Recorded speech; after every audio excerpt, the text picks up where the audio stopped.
যারা ধর্ম বোঝে না তারাই শুধু প্রশ্ন করে তারাবি কয় রাকাত, জামাত করে পড়বো না একাকি পড়বো, খতম পড়বো নাকি সূরা তারাবি পড়বো, প্রথম রাত্রে পড়বো না শেষ রাত্রে পড়বো, এগুলো যতগুলো প্রশ্ন করা হয় এগুলো প্রত্যেকটা হচ্ছে ইসলাম থেকে অজ্ঞ ব্যক্তিদের প্রশ্ন। এটা একটা জ্ঞানী ব্যক্তিদের প্রশ্ন নয়। এই তারাবি সালাত আল্লাহ আমাদের উপরে বাধ্যবাধকতা করে নাই, কিন্তু আপনি নিজে বাধ্য করে নিজের কাঁধে 8 রাকাত চাপিয়েছেন।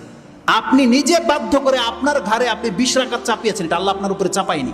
অথচ ব্যাপারটা কি ছিল, যেই ব্যক্তি কোনো রাতে যদি অন্তত পক্ষে 2 রাকাত নামাজও পড়ে, এটি তার কেমন লাগে। এটা কেমন লাইন নাকি পৃথিবীর কোনো হুজুর যদি আসে প্রোটেক্ট করার ক্ষমতা থাকলে যেন প্রোটেক্ট করে।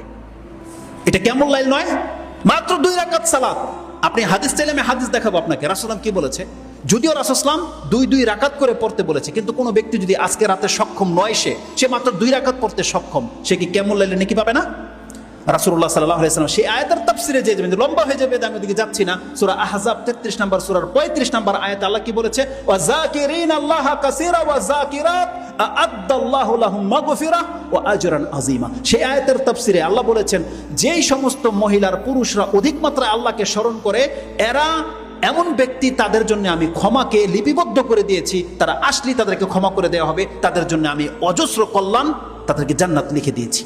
সেই আয়াতের তাফসিরে কি আছে, রাসূল সাল্লাল্লাহু আলাইহি ওয়াসাল্লাম বলছেন, কোন ব্যক্তি যদি রাত জাগে ও আইকাজা আহলাহা, এবং সে তার পরিবারকে যদি জাগায়, ও সাল্লায়া রাকাতাইনে জামিআন, সে যদি তার সঙ্গীকে জাগায়, তার স্ত্রীকে জাগায়, জেগে যদি ওই রাত্রে মাত্র 2 রাকাত সালাত আদায় করে, রাসূল বলছেন কাতাবা আল্লাহু লাহুম, তাদেরকে আল্লাহ লিখে দেয় মিনাজ যাকিরিন আল্লাহ কাসীরা ওয়া যাকিরাত।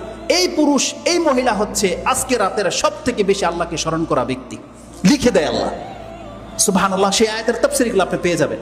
অতএব এই যে আপনি আপনার উপরে বোঝা চাপিয়ে নিয়েছেন যে 8 রাকাতই পড়বেন, তাও 1 ঘন্টায়, 20 রাকাত পড়বেন মাত্র 20-30 মিনিটে, সুবহানাল্লাহ, এটা আল্লাহ আপনার উপর তো বাধ্য করেনি। যারা ধর্ম বোঝে না তারাই শুধু প্রশ্ন করে তারাবি কয় রাকাত, জামাত করে পড়বো না একাকি পড়বো, খতম পড়বো নাকি সূরা তারাবি পড়বো, প্রথম রাত্রে পড়বো না শেষ রাত্রে পড়বো, এগুলো যতগুলো প্রশ্ন করা হয় এগুলো প্রত্যেকটা হচ্ছে ইসলাম থেকে অজ্ঞ ব্যক্তিদের প্রশ্ন। এটা একটা জ্ঞানী ব্যক্তিদের প্রশ্ন নয়। অথচ আপনার জন্য ছাড় দেওয়া হয়েছে।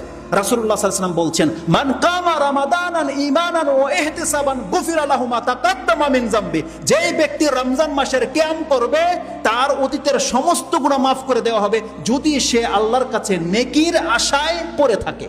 আপনি বলেন তো দেখি, হাদিস তো বুখারী মুসলিমের, এখানে কোথায় আছে কয় রাকাত পড়তে হবে, কয়টা বাজে পড়তে হবে, কত লম্বা পড়তে হবে, কিছু বলেছে? কিছু বলা হয়নি। এটা আপনার সামর্থ্যের উপরে বান্দা ছেড়ে দিয়েছেন, সামর্থ্যের উপরে। যার যতটা সামর্থ্য আছে, যত সুন্দর করে আপনি পড়তে পারেন পড়ে দেখান। মুহাম্মদুর রাসূলুল্লাহ সাল্লাল্লাহু আলাইহি ওয়াসাল্লাম তো পড়ে দেখিয়েছে, 8 রাকাতে সারা রাত পার। তাহলে